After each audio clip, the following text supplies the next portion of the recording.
Ito yung sinasabing ni Doc na traffic eh. Nasa Tabang na pala, kanina Bukawi pa lang to eh. So medyo, actually nakalagay naman 16 minutes, pero syempre pwede pang mabuntis to eh.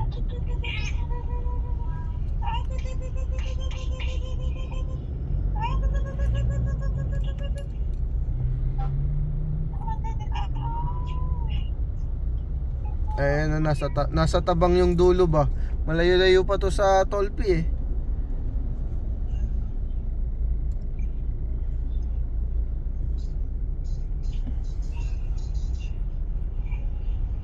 Binigyan ni Dad na pang joyride, parang feeling ko parang hindi naman nag-joyride ito. Ang tagal, mag 1 hour.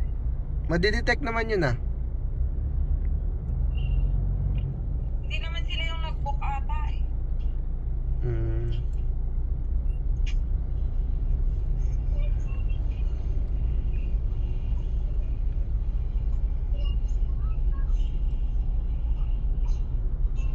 Tabang exit.